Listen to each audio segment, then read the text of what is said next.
നമസ്കാരം. Media 60 news ടൈമിലേക്ക് സ്വാഗതം. വേണമെങ്കിൽ ചക്ക ആലിലും കായ്ക്കും. ആലും പ്ലാവും കൂടിച്ചേർന്ന് ഒരപൂർവ കൂട്ടുകെട്ട്. ഈ കൗതുക കാഴ്ച കാണണമെങ്കിൽ ചെല്ലണം നമ്മൾ വടാട്ടുപാറയിലേക്ക്.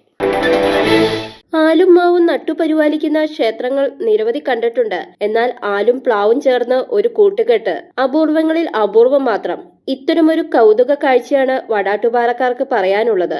50 വർഷം മുമ്പ് ഇവിടെ ആരോ മാവും പ്ലാവും ചേർത്ത് വെച്ച് പിടിപ്പിച്ചതാണ്. മാവ് ഉണങ്ങിപ്പോയതോടെ ആലും പ്ലാവും തഴച്ചു വളർന്നു. ആലിന്റെ വേരുകളും പടിയും വളർന്ന് പ്ലാവിനെ ചുറ്റി വരിഞ്ഞ അവസ്ഥയിലാണ്. ദൂരെ നിന്ന് നോക്കിയാൽ ആൽമരത്തിൽ ചക്ക വിളഞ്ഞു നിൽക്കുന്നതും കാണാം. എത്ര വരിഞ്ഞു മുറുകിയാലും ജീവനുണ്ടെങ്കിൽ വളർന്നല്ലേ പറ്റൂ. അതാണ് പ്ലാവ് ഇപ്പോൾ ചെയ്യുന്നത്. ആൽമരത്തിൽ ഉണ്ടായി കിടക്കുന്ന ചക്കകൾ കാണാൻ ധാരാളം പേർ ഇവിടേക്ക് എത്തുന്നുണ്ട്.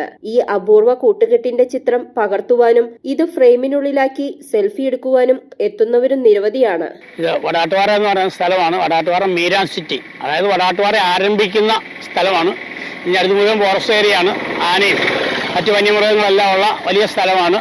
എന്നാലിത് ഏതാണ്ട് 50 വർഷത്തെ പഴക്കമുള്ളൊരു വൃക്ഷമാണ് നിൽക്കുന്നത്. അതിൻ്റെ അതവിടെ ഉണ്ടായത് തന്നെ ഒരാൾ രാമകൃഷ്ണൻ എന്ന് പറയുന്ന ഒരാളാണ് അത് നട്ടിരിക്കുന്നത്. അതിൽ മാവുണ്ടായിരുന്നു, പ്ലാവുണ്ടായിരുന്നു, ആലുണ്ടായിരുന്നു. മാവ് ഉണങ്ങിപ്പോയി, അതിൽ നിന്നാണ് ഈ ചക്ക ഉണ്ടായേക്കുന്നത്. പക്ഷേ ഈ പ്ലാവിനെ കാണാൻ കഴിയുന്നില്ല, ചക്ക മാത്രമേ കാണുന്നുള്ളൂ. ആലയിലാണ് ഇത് കാഴ്ച കിടക്കുന്നത്. അത് ഈ നാടിൻ്റെ ഒരു മനോഹരമായൊരു കാഴ്ചയാണ് കാണുന്നത്. വലിയ അത്ഭുതമായിട്ടാണ് കാണുന്നത്. കാരണം പ്ലാവില്ല, ആലയിലാണ് ചക്ക കിടക്കുന്നത്. ഒരിക്കലും ഒരു സ്ഥലത്തും ആല ചക്ക ഉണ്ടായി കാണുന്നില്ല. പക്ഷേ വടാട്ടുപാറയുടെ ഈ പ്രദേശത്ത് മീരാൻ സിറ്റിയിൽ ആലയിലാണ് ചക്ക ഉണ്ടായി കിടക്കുന്നത്. മീഡിയ 60 കോതമംഗലം.